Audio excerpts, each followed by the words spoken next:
Before we get started, please go over to Amazon.com and grab a copy of my book, Education in Justice. If you have an African-American son in public school, you need this book because I teach you the many ways that public schools mistreat African-American boys and what you can do to help your son. So go over there and get your copy immediately.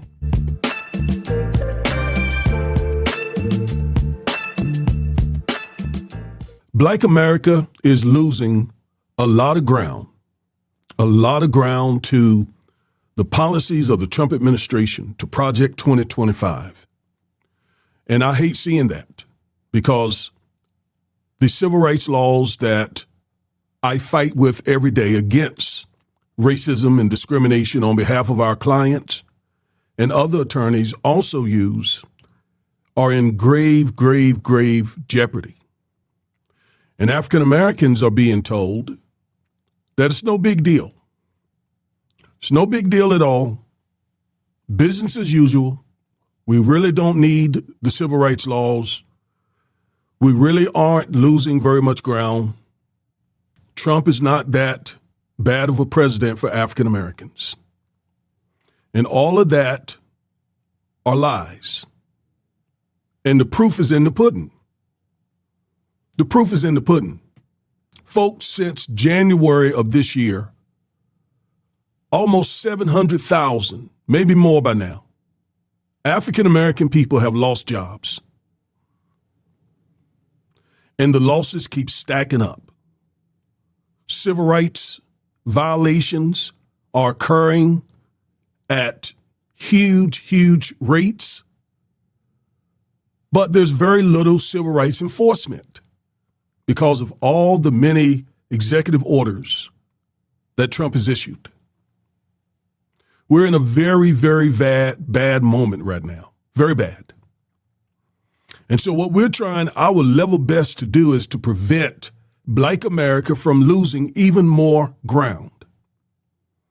And we're coming up against all types of forces within the Black community and without the Black community. But I'm going to keep trying. I'm not going to stop. You see, here's what I understand. The people who are working against our community, again, both those within and those without, have been at this a long time, at least a decade. Well, I just got in this space just a year ago. So I don't expect to turn the tide back in a year when folks have a 10-year head start, which is why I'm patient. Okay? I'm patient. I'm going to push. I'm going to push. All right? I don't care who it irritates. I don't care who it angers. I'm going to push. And that's because I love my community. I love my people. I love my family. My family's involved in this. Immediate and extended family. When we lose these precious rights, that affects all African Americans. And I'm just going to keep fighting. I'm going to just keep fighting. So help me God. I'm going to keep fighting. Because I know what's being done is wrong. It's unjust. And you see, another reason it means so much to me is because of the work that I do. Outside of making videos, I am a real attorney, a real civil rights attorney, a real criminal defense attorney. I represent these young men, mostly Black young men, from juveniles to adults, that the system cares nothing about. They eat them up and spit them out every day. And we fight hard for them. But I'm also a minister. I've preached many funerals of young Black people. I see this different than most people. And I'm also a child of the 60s. I remember having to go to the back door of restaurants, to the side door of doctor's offices, to segregated schools, and on and on and on. I remember that in my lifetime. I remember under North Carolina law, white people buying black men out of prison to basically use them as slaves. That all happened in my lifetime. And I refuse to sit back and let those days happen again. We dismantled Jim Crow in the 60s, and they're trying to take us back and are getting a lot of help from those within our community. And that's why we're doing everything we can to prevent Black America from losing more ground. And to be specific, let me show you another thing that I'm wanting to prevent. As I just said, I've preached funerals of young black men, family members, and others. And it's something when you're staring down over the pulpit into the face of a kid who should have never been in that pine box. That's something. That's quite an experience. And yet it increasingly happens in our community. We can never go back to the days, the times, the era where black life meant nothing. We can't. We can't let that happen. So I'm trying to prevent this. I don't want to see any more of these kind of funerals. Young men dying before they reach 20. Others dying before they reach 40. Nor do I want to see this. Young black men facing felony charges. I cannot tell you how many young black men I've represented, my firm and I, in both criminal defense and civil rights cases. And I am so happy to say that in the overwhelming majority of our cases, we have prevented young black men like the ones you see on the screen from becoming convicted felons. I cannot tell you how happy I am about that. But doing this kind of work between ministry and practicing law for the last 40 years, it kind of takes something out of you. And you develop a certain level of backbone to fight if you care anything for your community. So I'm not just running down another story. I'm not a journalist. I respect journalism. I respect a good journalist. But I'm sitting in front of this camera for a completely different reason. I'm here, again, to save lives, both physically, socially, and all other areas. So let's get into this video.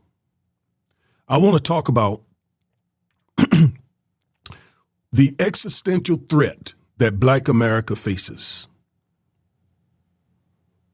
You say, well, man, we have been facing existential threats since the 17th century. You're absolutely right. We've made a lot of progress since then. I'll never deny the progress that we've made, but we still got a lot of work to go. And we just happen to live in an era of the most anti-Black president, definitely in the last 100 years. And I cut Trump out and say only the last 100 years because obviously those presidents who owned slaves were the worst. Those who propped up Jim Crow laws were absolutely the worst. But this president, in my estimation, is not far from that. So we don't want to go back. We abolished slavery, we dismantled Jim Crow, and now they're trying to take us back. They have their sights on the Voting Rights Act. I predict, hope I'm wrong, that in several weeks from now, they will gut the remaining critical section of the Voting Rights Act. And I think they will turn their attention to the Civil Rights Act of 64. They're already gutting the Fair Housing Act. I say these things to you every time I get behind this desk because you probably didn't hear me and appreciate and understand it the first time. But I'm going to keep saying it. We're facing an existential threat. And what is it? It is the erosion of hard-won Black progress due to 5 factors that favor MAGA. Let me say all that again. We're facing an existential, meaning the threat is in existence now. And the threat arises from 5 factors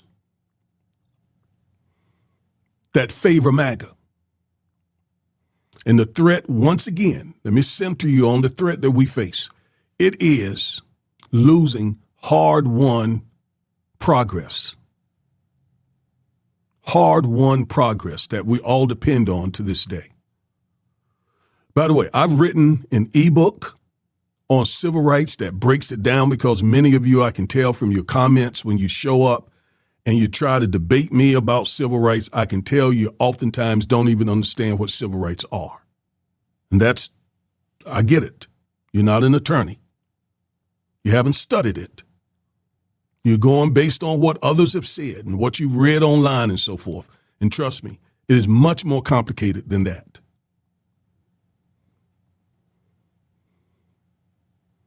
So, what are the 5 factors that favor MAGA that is threatening our progress? Number 1, the continuous threat of systemic racism. Number 2, the impact of Black voices that promote an anti-civil rights and anti-vote narrative. Number 3, the lack of Black churches that promote both justice and righteousness instead of white theology. You know, I've been hammering white theology for the past several months on this channel and a whole lot of videos in the past.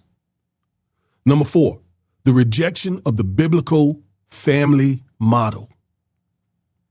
God established families. He knows exactly what is in the best interest of families, Black, white, Asian, Arab, or otherwise. He created the institution of the family. He knows what's best for it. And last, the devaluing of academic excellence. Some of these things are attacks against our community, and some of these things are weaknesses within our community that we need to fix. And those weaknesses are caused by, the root causes are from the attacks that are outside our community. So I want to go over these 5 things. First, systemic racism, the continuous threat of systemic racism. And the latest version of that is the anti-Black policies of Project 2025. Systemic racism, here's the definition, refers to racist policies, practices, patterns, and customs embedded within a nation's legal, political, economic, educational, housing, healthcare, religious, and cultural systems that produce and maintain advantages for whites while imposing disadvantages on non-whites. It is the fruit of white supremacy that still exists despite the abolition of slavery and the dismantling of Jim Crow. Watch my recent video on the 6 mountains of Black oppression for an even fuller understanding. But the key thing to get from systemic racism is that it is very different from individual racism. Individual racism is the racism that one individual holds within his or her thinking and heart. That is not what we're talking about here. We're talking about the racism that is embedded in our systems, the systems that make up the American empire. And we're talking about the policies, the practices, the patterns, the customs within those systems that do exactly what I say, advantage whites and disadvantage blacks. So if you're focused on individual races, you're going to miss the whole point, the whole boat. No, you need to look at the racism within various systems. And then you'll find the culprit. And you will also see how we can, in fact, fight this. It's got to be a systematic approach to dismantling systemic racism, not by focusing on one or so an individual, unless that individual is in an extremely powerful position to tweak, to improve, to implement practices and policies within these systems. Someone like Donald Trump, which is why it is so important that we vote against him and his proteges. We would not be facing Project 2025 now had not so many of our people voted for Trump.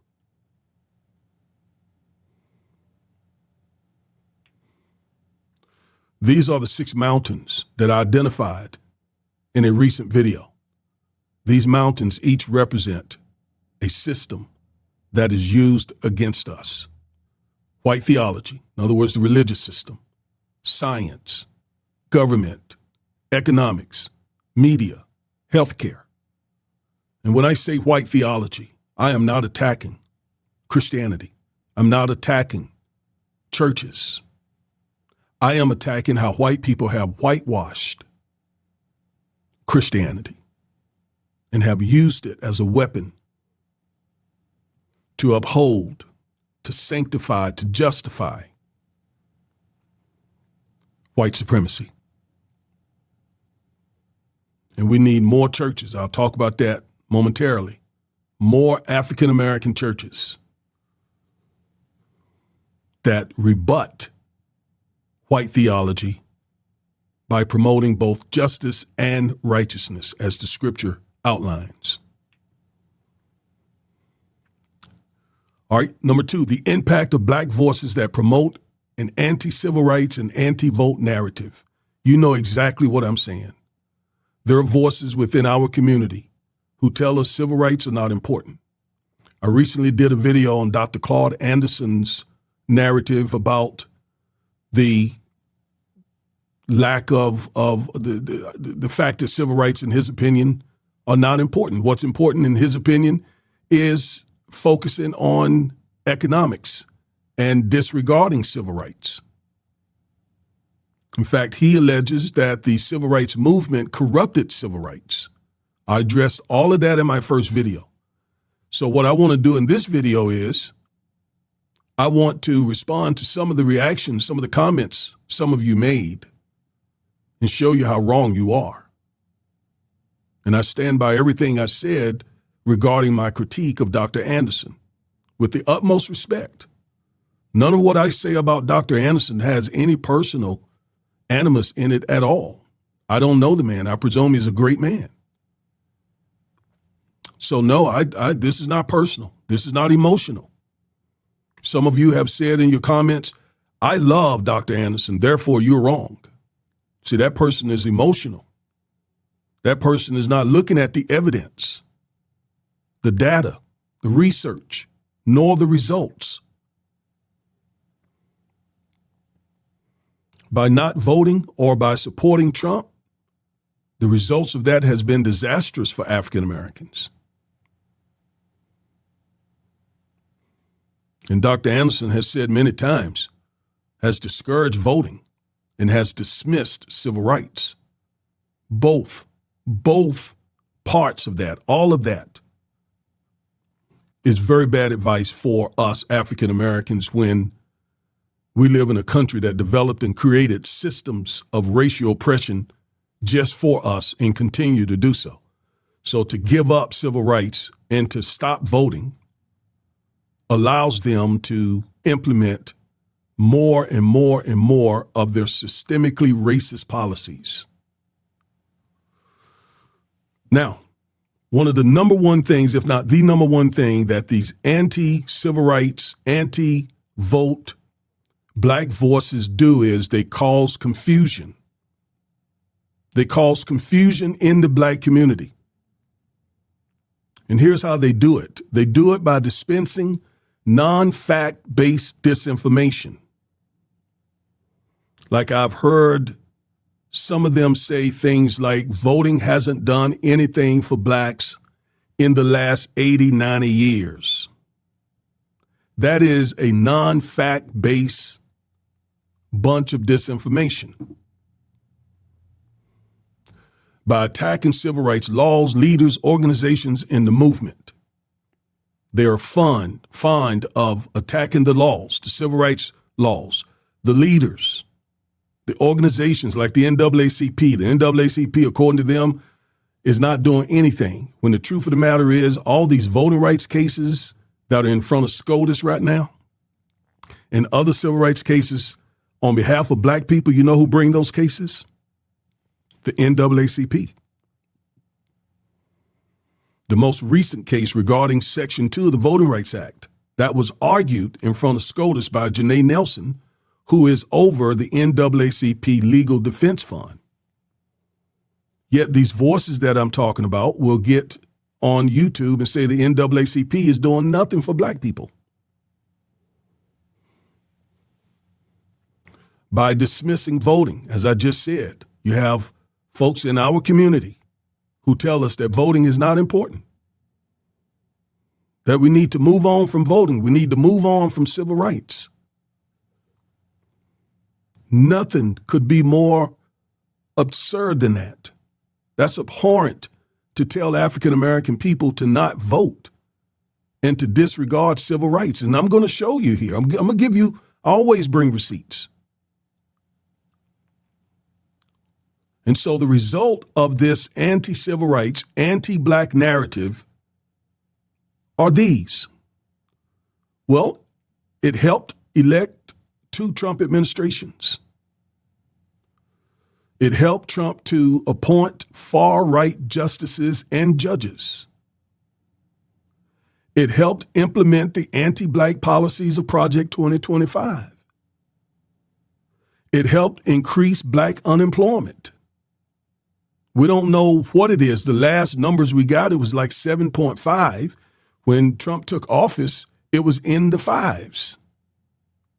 We don't know what it is now because we did not get October's numbers, and we've been told we probably won't get them. Maybe even November as well. But when there is turmoil and chaos and the economy is doing poorly, it hits us first. Helped stop the enforcement of civil rights laws for blacks, and so much more. By creating the confusion about voting, creating the confusion about civil rights laws. And so then our people are misinformed, disinformed, misled. Many of them are now not voting or not fighting to protect and preserve civil rights laws, the progress that we've made, simply because of the confusion. And again, I know I can't change this overnight. So I will take my time and continue to do this work. Because I mean it when I say we're not going back.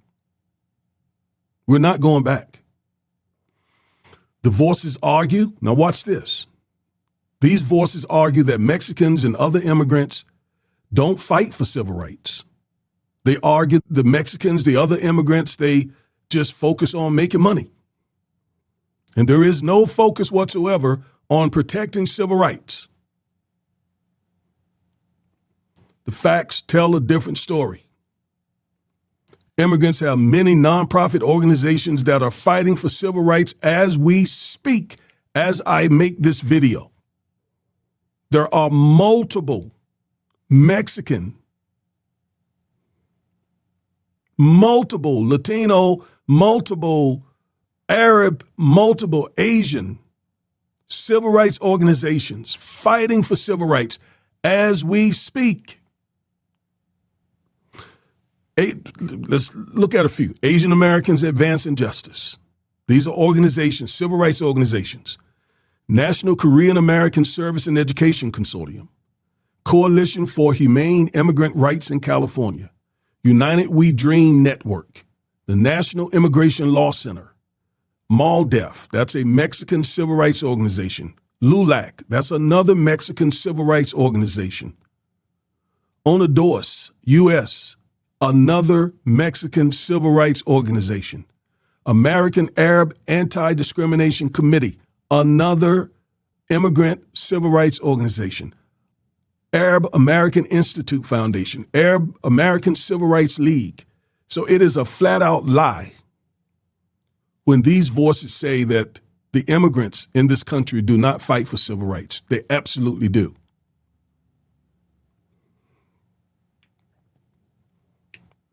Here's one commenter. This commenter, in response to my last Claude Anderson video, said, "Civil rights laws are dead. Please, let's move on." I could not think of a more ridiculous comment for anyone to make. It is the height of being uninformed. And it's also really, really, really lazy when just a simple Google search would reveal and show otherwise. And here's proof.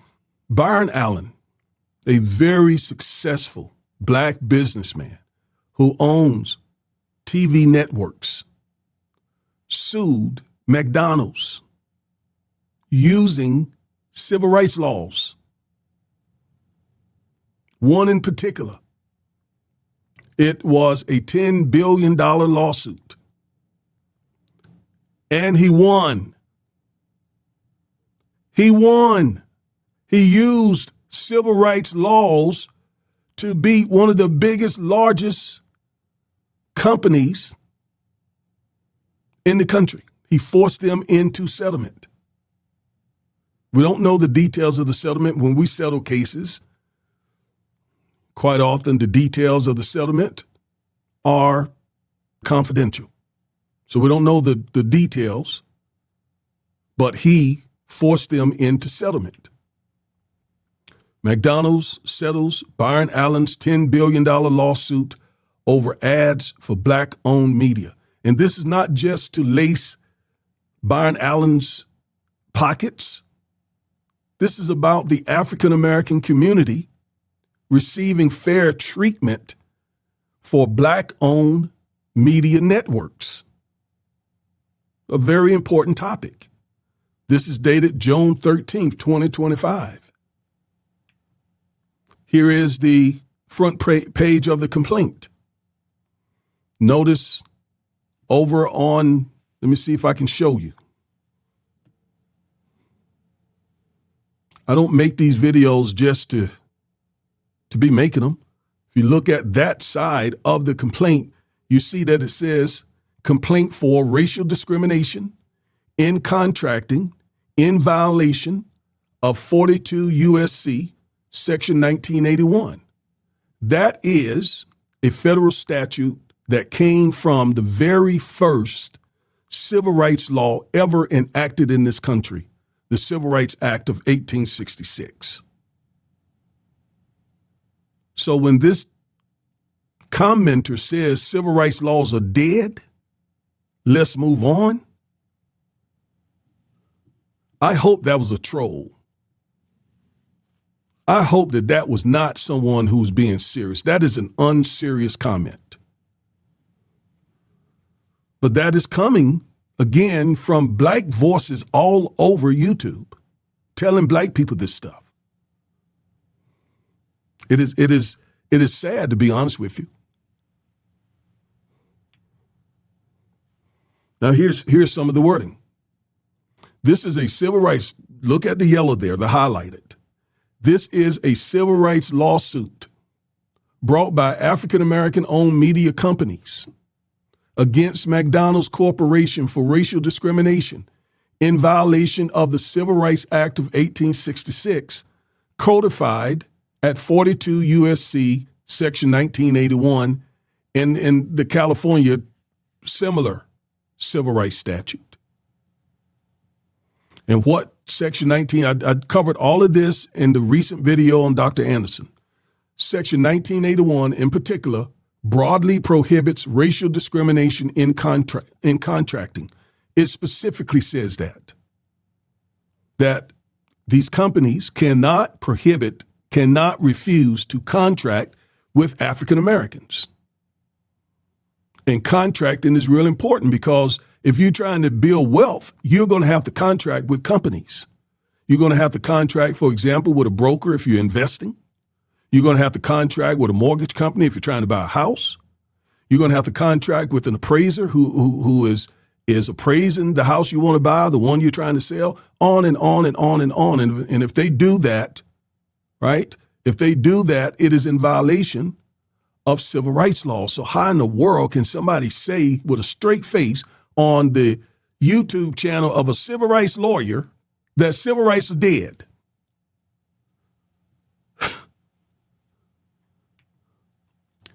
These voices claim that Mexicans and other immigrants do not participate in voting.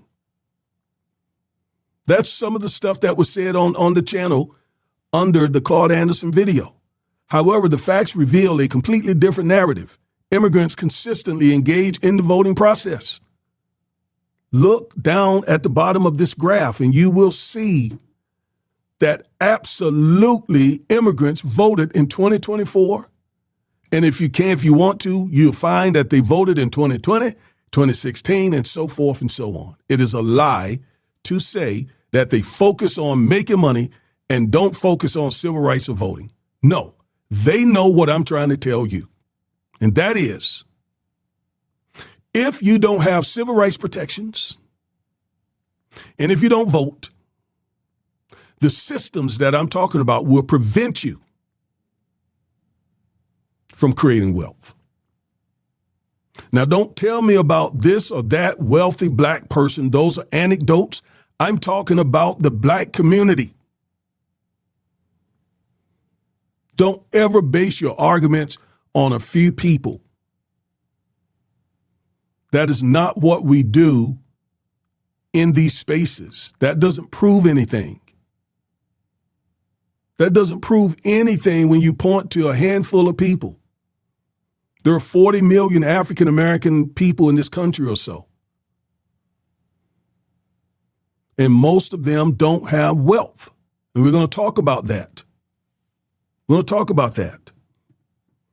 So don't point to the handful of those who do to try to make your point. Hispanics, Asians, and other immigrant people absolutely vote. And they fight for civil rights. Now, some people claim that Black Wall Street shows that civil rights do not matter for black wealth. In other words, Black Wall Street was, well, let's keep reading. The facts prove the opposite. Civil rights is much more than public accommodation or integration. Civil rights govern jobs, contracts, courts, housing, credit, insurance, voting, property protection, etc., which are the systems that decide whether hard work becomes generational wealth. By 1910, black farmers owned up to 19 million acres of very precious land, mostly on the East Coast. I've done many videos talking about how they stole that land. I grew up in the South. I saw them stealing Southern black farmers' land. I grew up seeing it.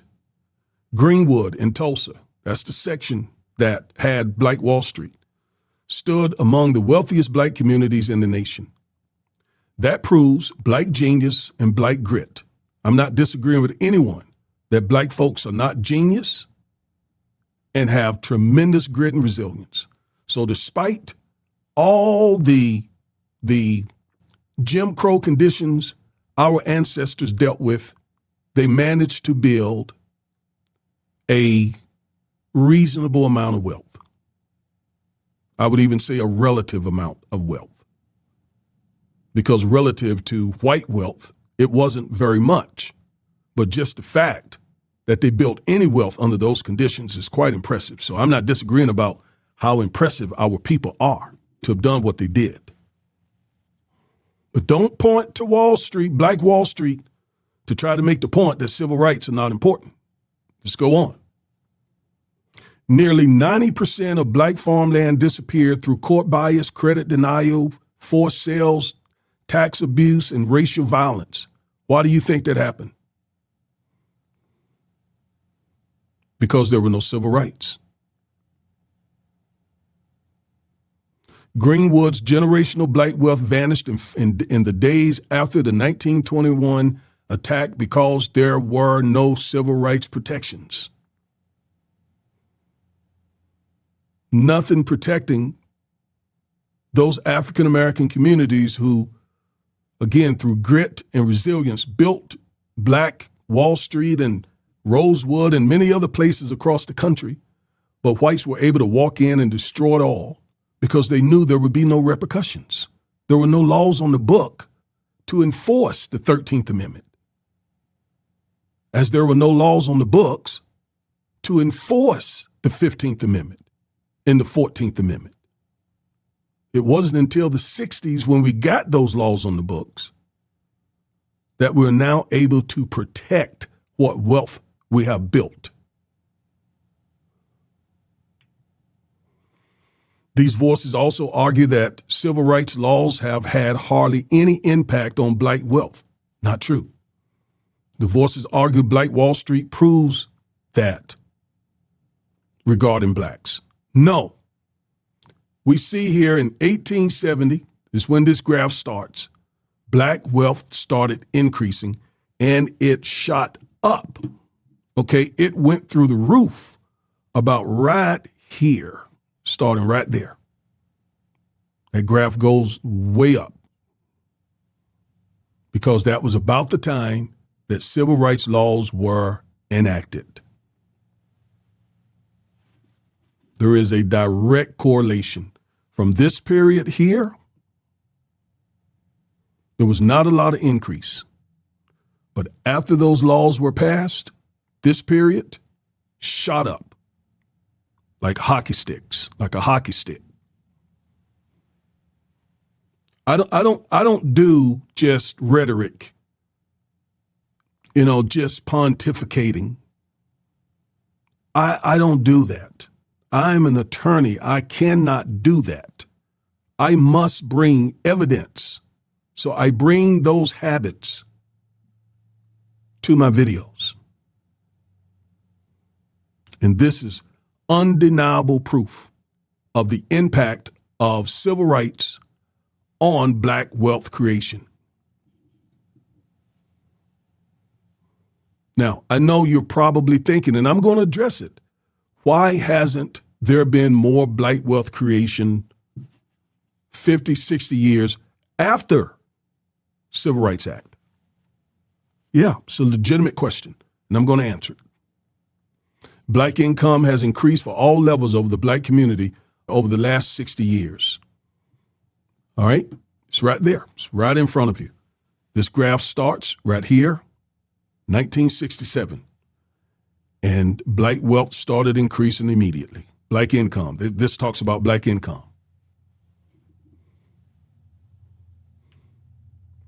Inflation-adjusted black wealth per capita was about 7 times larger in 2019 than it was in 1950. That's how great of an increase it was. Black wealth per capita has roughly doubled since about 1992 to 2019, all the result of civil rights laws. We've always been hardworking. We've always been tenacious. We've always been resilient. But we didn't have those protections to create the amount of wealth we were worth and then to pass it on to the next generation, because quite often they would steal it from us. They would take it from us. They would connive it away from us. And there wasn't much of anything we could do.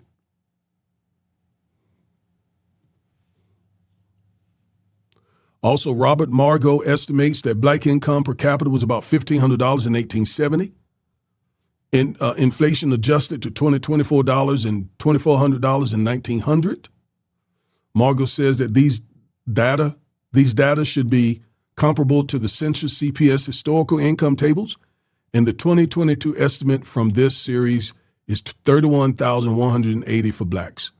So from $1,500, 1870, to 31,000 in 2022 is an impressive increase, and it is the result of our struggle against systemic racism, culminating in the civil rights laws. This data suggests that black per capita income is 21 times in 1870 and about 3 times what it was in 1967. Now you see the QR code there. Take your phone, scan that code, and you can find the information that I just cited you. Go ahead and do it before I move on.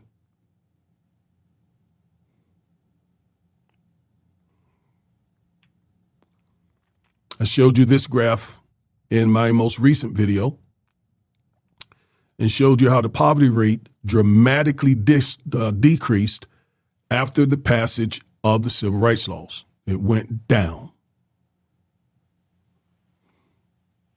The poverty rate for African American people.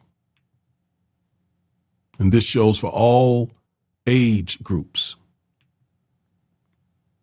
The racial wealth gap remains large. Now let's talk about the fact that the civil rights laws didn't completely close these gaps, why and what we need to do. That's what I'm talking about. The racial wealth gap remains large. As of 2022, the median white household held about $284,000 in wealth, while the median black household held about $44,000. That is roughly 85% difference. And this is where Dr. Claude Anderson and I agree. We agree that these wealth disparities and this wealth gap is large, it's a problem, and we need to fix it. We disagree when he says the Civil Rights Act had nothing to do or has very little to do with closing these gaps and had nothing to do with the increase of wealth that we have today. So we agree on the problem. We disagree on the solution. Not that I'm not saying that we shouldn't focus on wealth building. I'm saying that we need to focus on wealth building, and we need to vote, and we need to protect civil rights. On income, many black households still earn significantly less than white households. Black Americans often earn about 64% of what white Americans earn. Black unemployment rates remain higher on average than white rates. That's going on right now. But that doesn't mean we kick civil rights to the curb and voting to the curb, because then things will get even worse. So structural barriers persist. That's the systemic racism that I'm talking about. So here's why. This is telling us why these gaps persist, even with the civil rights laws, because of labor market discrimination, housing segregation, lack of generational wealth to pass down, unequal school funding, education quality, uneven enforcement of civil rights laws. Those structural disadvantages limit how far individual effort or making money alone can go. Dr. Anderson and I would agree on these causes, these structural barriers. He and I would again disagree on how to address them. I would offer that we need more civil rights laws and we need more voting, not less of either. More. When you don't have enough dynamite to blow down the building, you don't throw your hands up and then start trying to tear the building down with sledgehammers. You get more dynamite. You get more dynamite. There's an old saying in military circles. The question is oftentimes, who's going to win the fight? When there's a war between two enemies, who's going to win? Well, in most cases, the side that has the most and the most powerful weapons will be the side that wins. So if our weapons are not as potent and powerful as they need to be, we need more, not less. Yeah, if we're in a battle with someone, we don't throw away our weapons and start using our shoestrings. I mean, we can have all the grit and determination we have, but if we got shoestrings and the other side got superior weaponry, we're going to get beat every time. So we don't throw away civil rights in voting because we still have these gaps. Here's what I suggest. In the 1980s, when the stagnation began to occur, because there was steady increase, and then there started being some stagnation in the Black community in terms of wealth building. And Black lawyers, Black professors started saying, hey, why are we seeing some wealth stagnation in the Black community? And out of those questions and that analysis came critical race theory. That's what critical race theory was created to do, to address why after the civil rights laws were passed, why are these barriers, these gaps, and so on still existing? And the answer is simple, folks. Our enemies, they didn't stop fighting just because we got civil rights laws passed. They fought us to prevent them from passing. And they have fought us ever since. The last iteration of that fight is Trump and MAGA. They're the last manifestation of that fight. That's what Project 2025 is about. It is to push back.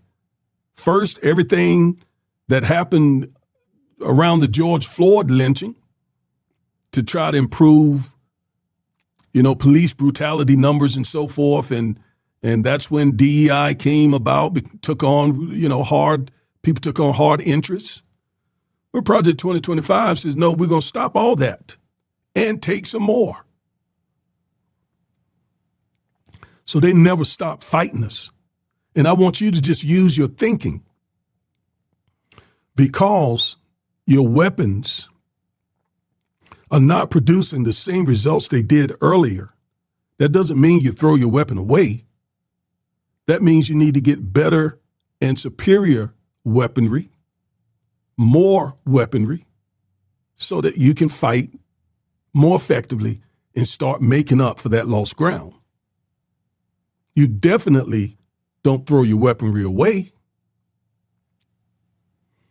Think of it this way. If you're out walking and it starts raining, you pull your umbrella out and you're protected by the rain, great. But then if it starts raining even harder and wind blowing, you don't throw your umbrella away. In this instance, that would be the civil rights laws and the voting. You don't throw it away, folks. That's you're going to get even wetter. Right? You work toward getting a better umbrella, more umbrellas. So we just need more civil rights laws. Civil rights laws that target this new style of racism and systemic racism and so forth that we're seeing. And that was the goal of DEI. And they said, oh no,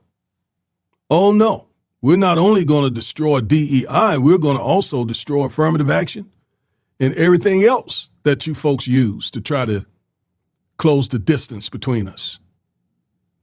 These are our competitors. These are our opponents. These are our adversaries. Some of them are our enemies. So they didn't stop fighting in the 60s. We didn't have a Kumbaya moment. We didn't start holding hands with those white conservatives and singing the words of the old Negro spiritual, free at last, free at last. No, they went back into their bunkers and started planning how they were going to regroup, because they had a losing period there. First, the Brown versus Board of Education case. Then the passage of the Civil Rights Act, they fought that stuff. Barry Goldwater led the fight against that. Strom Thurmond, these hardcore white racists in the 50s and 60s. Yet they lost. So they went and doubled up. And I tell you what they did, they started focusing. One of the things they did, they started focusing on federal courts, because that's typically where we could go and get some remedies. Well, they started saying, hey, we need to pack these federal courts with our kind of judges. So we don't say we're going to stop voting, or we're not going to, civil rights laws are dead, so let's move on. That's asinine. That guy put that comment. Again, I hope it was a troll. I'm hoping no black person really put that up there seriously. That is an unserious comment. The level of black wealth was so low that it will take more than 60 years to close the wealth gap. And that's another thing. This wealth gap thing is so deep, folks. It is not. We just got rid of Jim Crow in my lifetime in 1964, 65, and so on. So we've only been in this situation for about 60 years out of 400. It's going to take time. That's how deep it is. So we don't give up and throw our hands up and say civil rights don't work. Voting doesn't work? Of course not. So the takeaway is not to abandon civil rights and voting. Instead, we should demand greater civil rights, expand voting, and take the additional steps outlined in this video to increase black wealth. All right, let's move on. What else can we do to prevent black America from losing ground? We need black churches to step up. We need black churches to step up. Why am I focused on black churches? Well, first of all, I'm a minister. I'm a preacher. Been a part of the black church all my life. All my life. And I know how important the black church is to our community, as the white church is to MAGA, as the temple is and synagogues are to the Jewish people, and other cultures the same. So the black church is one of the major institutions in our community. The only other institution that's more important is the family, and then the church. But they got to do better, because black churches, unfortunately, have been fed white theology. And white theology does not promote what the Bible promotes, which is justice, racial justice, equity, fairness, and righteousness. And we need both in our community. We need churches to promote not just righteousness, do right, live right, tell the truth, be a good person, be a good dad, a good mom, good husband, good wife. We need every bit of that. We need every bit of the righteous side of God's kingdom. But we also need the justice side. And God's kingdom, he established on two pillars. That's why you see that there. On one pillar is justice or equity, and the other pillar is righteousness. And a people who focus on both will produce something that I want you to see. Something I want you to see. And it's right here in these scriptures. This is Isaiah chapter 9, verse 6 and 7. You're going to see these scriptures on Christmas cards throughout this holiday season. And you probably never really understood what it meant. Well, you're going to understand now.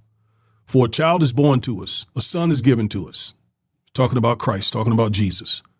The government will rest on his shoulders, and he will be called Wonderful Counselor, Mighty God, Everlasting Father, Prince of Peace. His government and his peace will never end. His government and his peace will never end. He will rule with fairness and justice from the throne of his ancestor David for all eternity. See that? And the thing that comes out of a nation or an ethnic group that focuses on both justice and righteousness, one very important thing comes from it, and it's this: peace. Peace. You know how Al Sharpton loves to say, no justice, no peace? That's biblical. Where there is no justice, where there is no equity, where there is no fairness, where there is no righteousness, there will be no peace.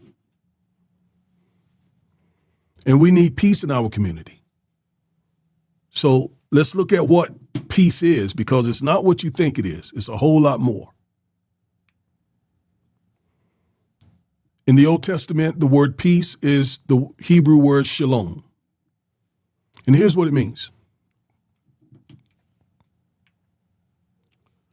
It means peace, prosperity, success, welfare. Not government welfare. It's talking about being in good welfare. It's talking about it's well-being. All right, it's not welfare, government welfare. It is well-being. You'll experience well-being. Okay, state of health. You experience a good state of health, friendliness, harmonious relations. You have harmonious relations with others, which is good because war is horrible, it's bad, it's costly, it's deadly. So harmonious relations are good. You're not beefing. Whenever you see a lot of beefing and fighting and brawls, that means there's no justice and no righteousness. Soundness, well-being, welfare, wholeness. That means, think about it. It means having integrity in your whole life, your mind, your body, your mentality, your finances, your family. All of it is in a good place.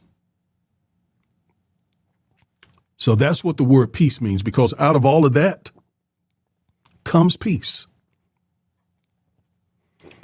right? And joy. And not all this crazy stuff that we see happening in this country. It is happening because there is no justice and righteousness. So we need the Black church to promote not just the righteousness part of things, but also the justice. In other words, we need those preachers to come out those churches and protest with us, march with us. We need them to form groups and go to the mayor's office, go to the legislature, go to the president, not to sing his praises like a group of Black preachers did back here during Trump's administration, but to do what the Old Testament prophets did to the kings, the leaders of that day, and that is say, you need to be just, you need to be fair, you need to be equitable. That's what these Black clergy should be doing, like Dr. King did.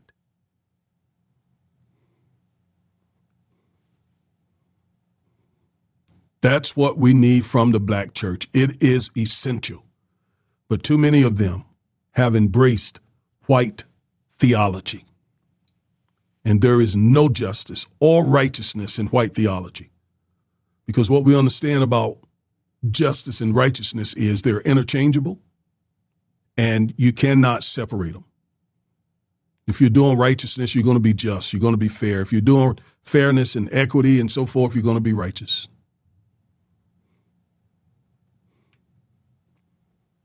All right, the rejection of the traditional biblical family model has really hurt our community. Now, it hasn't always been that way. I talked about in a previous video that the majority of Black families during the 30s and the 40s and the 50s, the 20s were married two-parent families. And then in the 60s, the bottom dropped. And then it seems almost overnight, most Black families had one single parent who was head of household, And most often, it was a woman. Shout out to all the single mothers out there who are having to do it all. I ain't taking a thing from you, Queen. I respect you highly.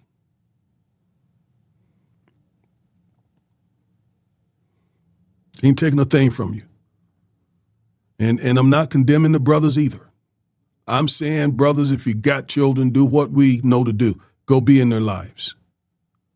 I'm also saying to you younger folks who are just starting out in your life, until you're ready to get married and raise a family, abstain from sex. I know how hard that is. Trust me, I've been your age, and I didn't do it right as a young person. Not until I became a committed follower of Christ and got married. No one is perfect at this. No one except Christ. But we have to promote the biblical family model, which consists of a husband/father and a wife/mother, both combining their resources, physical, financial, etc., for the benefit and well-being, welfare of the children. Our children do much better under God's biblical family model. Now, if you get mad hearing that, you just get mad. I'm sorry, I can't help you. But I think the great Yahweh, Creator God, knows a lot more about what it takes to raise productive, successful children and live productive and successful lives than anyone else.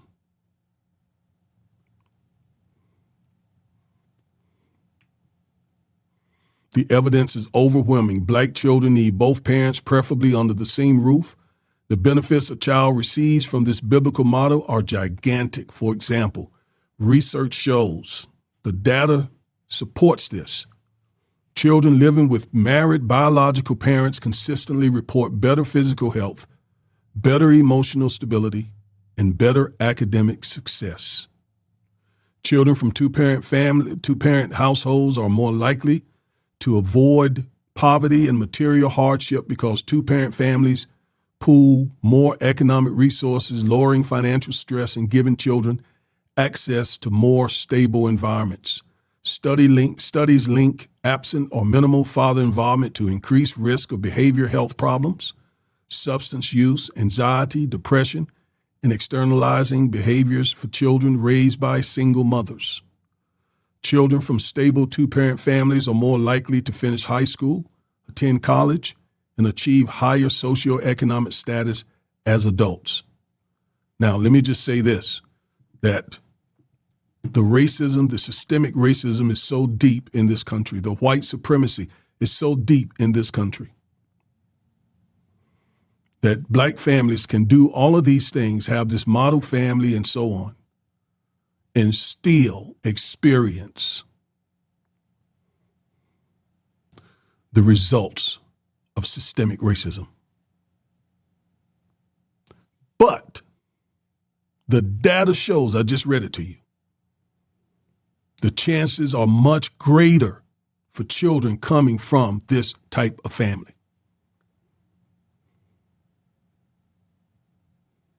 But again, it doesn't mean all children from single-parent mother homes are going to fail, nor all children from two-parent homes, mother, father, are going to succeed. It doesn't mean that.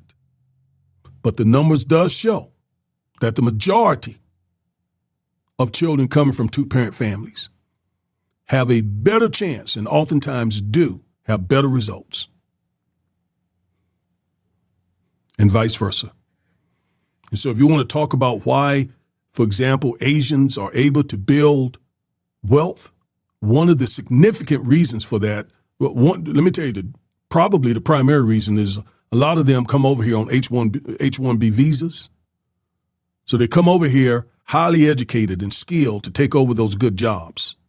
That's one very important reason. But the other important reason is they have strong families. And why do they have strong families? Because they were not enslaved for almost 300 years.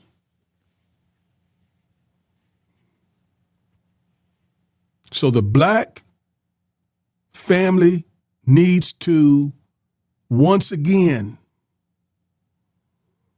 base the family model on what is prescribed in Scripture. One man, one woman, married. Last, the devaluing of academic excellence. I got a symbol of a bunch of books here, Bible on top. We have got to help our children value education. We cannot allow our children to become anti-intellectual. And it's all up to you, parents. The Bible puts it in your lap when it says, you train up a child in the way that he should go, and when he's old, he shall not depart. So your child is going to go in the direction, your stepchild, your adopted child, your whatever relationship you have to that child is going to end up where you've trained that child to go. There are exceptions, right? There are children that were reared in homes where there was very little home training, and they're doing well today. And then there are children that were raised in homes where there was a lot of home training, and those children are doing very poorly today, those adults. But we don't base anything on the exceptions or the anecdotes. We look at the majority. There are always going to be those exceptions. Always. Our children in school, I wrote about this, are 3 times more likely to be suspended and expelled, 2 times more likely to face arrests, zero tolerance policies. 23% of black students are unfairly disciplined.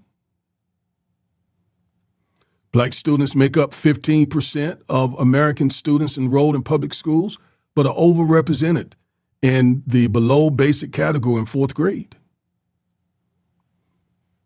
I mean, the data is bad. So what do we do about it? Well, start educating yourself. And one of the best ways to do that is to grab my book, Education and Justice. I spent over 2 years researching the data that's in this book. Okay? Over 2 years at Duke University.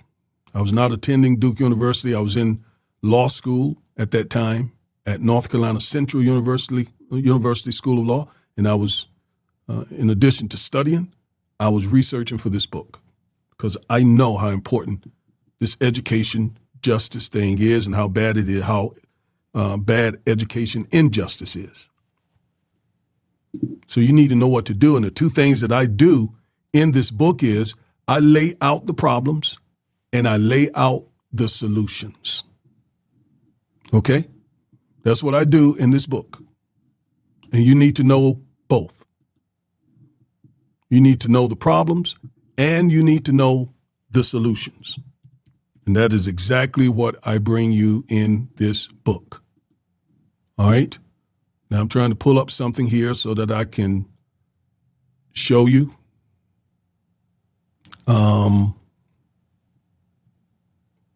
Just be patient. Let me find it.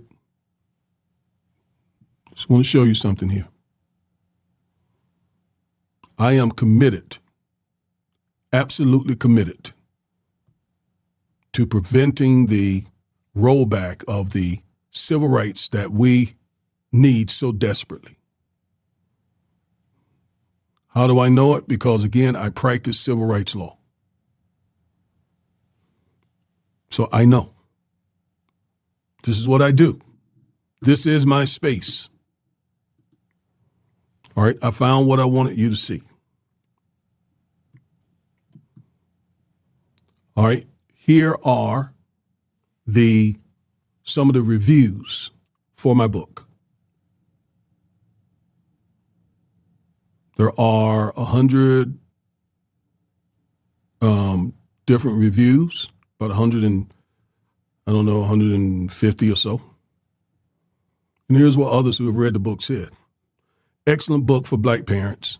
Reinforces the importance of a Christ-centered home and the importance of pursuing academic excellence. Here's another one. Very good book with a lot of valuable information. Unfortunately, Trump intends to dismantle the Board of Education, so the future is unknown. Very true. In fact, I'm going to be updating my book with the most recent things that have happened under Trump's second administration. Here's another one, 5-star. I brought this from my uncle. He's a pastor and a teacher. This book definitely has a lot of meaning. Here's another one. The contents of this book is what every parent should know. It gives an excellent overview of the problems that Black male students encounter in the public school system, then follows up with actionable suggestions. See there? That's what I told you. The historical overview alone is well worth it. I have intentionally kept this review vanilla due to this platform's denial of my initial attempts at reviewing this book. I don't know what that means, but Amazon handles all that. The reasons for denying my review were many and questionable. It appears that the algorithm is set to look out for pro-us reviews. Nothing outlandish was stated in my initial attempts, just pro-us. Let's see if this one makes it through. It made it through. I don't see her or his name. It made it through, though. Thank you for the review. All right. KB. That's the name of that, the initials of that person. Levito Grisby. Ms. Grisby says, good and informative, need more info on subject. Sorry, Bezos joined Trump. I held in high regard. Okay. All right, here's a 4-star. 4-star. Anyway, it explained my childhood education. Very poor. I was not ready for college. I thought I was a good student, but I was taught nothing. The SAT test was a testimony to what I lacked. Okay. Clara Brown. Excellent book. Caroline Arrington. I purchased this book for my daughter who has a 6-year-old son. I have already seen her make some changes.